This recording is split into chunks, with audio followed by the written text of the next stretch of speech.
Reddit, what's the most ultimate petty revenge you've seen or been a part of?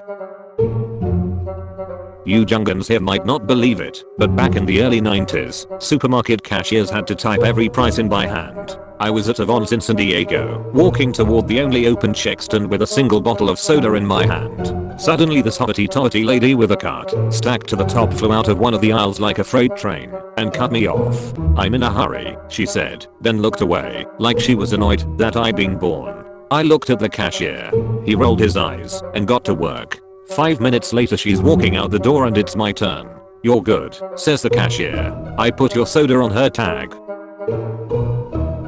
I used to deliver pizza for Domino's. It was my last shift and there was this house that was always rude. I called to ask what the house looked like and they said, "I gave you the address," and hung up. Never tipped, etc. I got to their house and they gave me a check for 1 cent less than what the total was. I said, "I'm going to need the extra penny." They grumbled off and took their time hoping I would give up, but I just sat there holding the pizza. They finally came back all pissed off and gave me the penny. Note that they had no intention of tipping. They gave me the penny and I chucked it out into the street and left. They saw me do it. It was satisfying.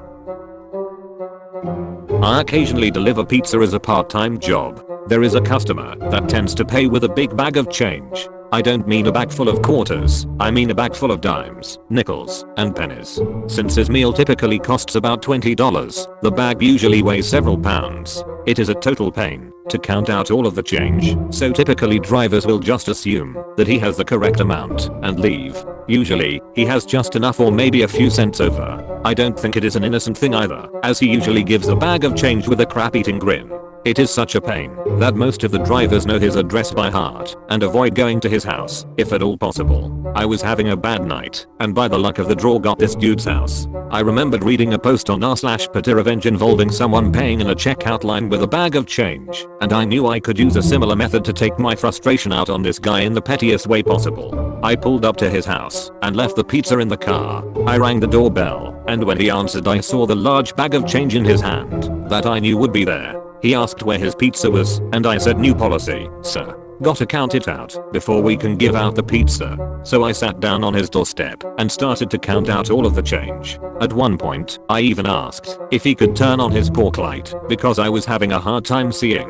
He did end up sitting there while I counted out the entire bag of change, even though it took about 10 minutes. He ended up being about $1 over, so I started picking up pennies to give him his change back when he said that I could keep the rest as a tip. When I gave him his pizza, he sheepishly told me sorry and then shut the door. The whole situation was incredibly awkward, and to my knowledge he hasn't ordered pizza from us in a while. Oh well.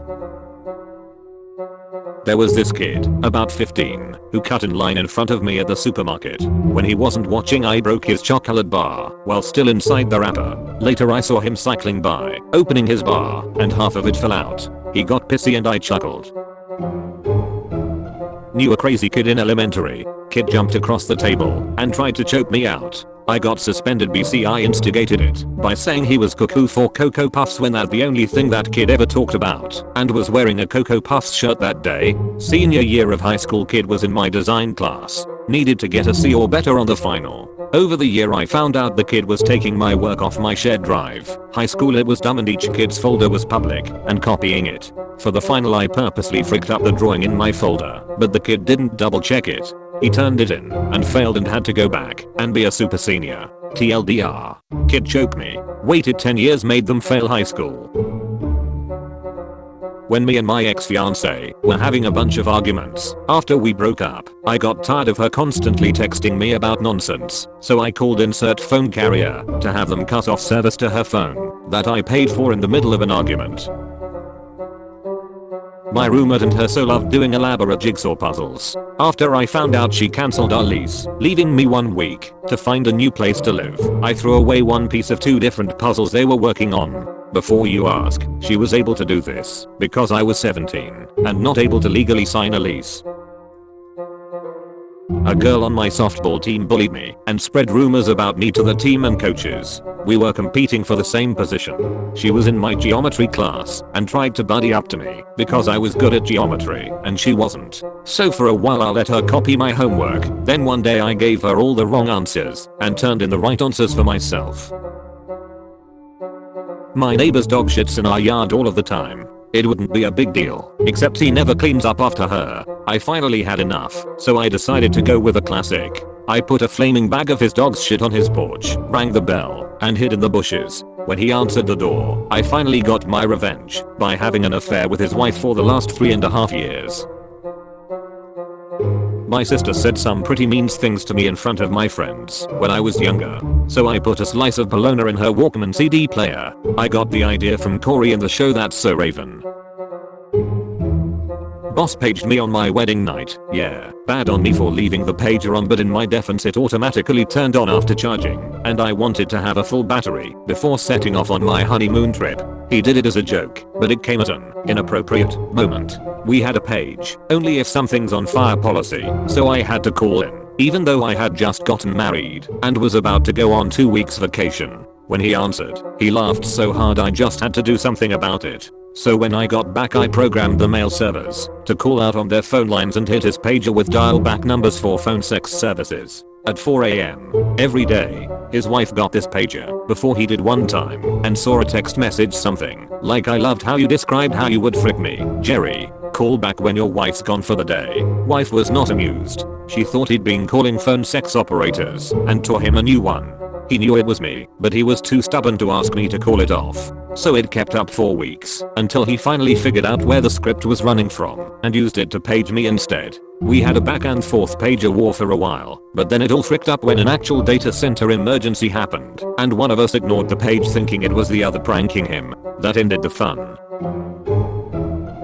My little brother and his girlfriend came to stay at my house for the weekend, and the girlfriend was super self-centered and obnoxious. When they left, she forgot her clothes and toiletries because she left them sprawled all over my bathroom. About a week later, she and my brother moved into an apartment together. After he paid for the moving truck, deposit, and utilities, she cheated on him with her ex and kicked him out of the apartment. This left him broke, homeless, and heartbroken. In the days after the breakup, she kept calling and emailing him several times per day, demanding that he ask me to ship her clothes and toiletries back to her. I mean, it's really important. It's my North Face. My brother called and pleaded with me to ship them to her so she would stop having a reason to contact him. Being the loving sister that I am, I gathered up the really important North Face sweatshirt, shorts, underwear, shampoo, conditioner, soap, and razor. I folded everything nicely. I then wrote a nice note apologizing for taking so long to mail them to her and let her know that I hope all is well. The note was written in permanent marker and the paper happened to be resting on the really important North Face when I wrote it. Unfortunately, the ink bled straight through the paper and onto the shirt. Also unfortunately, the shampoo, soap, and conditioner caps were not tightly secured on their bottles and the contents leaked out all over the clothes, further spreading the ink. The most unfortunate result, though, was that her razor didn't have any sort of protective cap or container and left little slashes all over the front of the really important North Face. She received the package, and my brother never heard from her again. I still periodically look up my ex's post history and downvote all of his recent comments.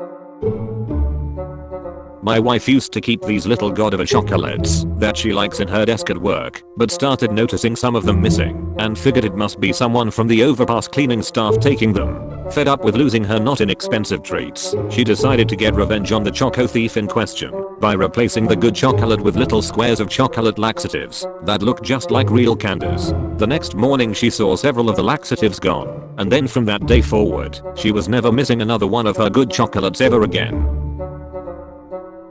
My mom, one of 9 kids, did this. She had a Hershey's bar in the fridge that had her name on it. Gets eaten. So she buys a laxative chocolate bar and melts the words off the bar and wraps it in a Hershey's wrapper. The next day 3 of her brothers are home from school with diarrhea. Thank you for watching. Subscribe and like for more future content.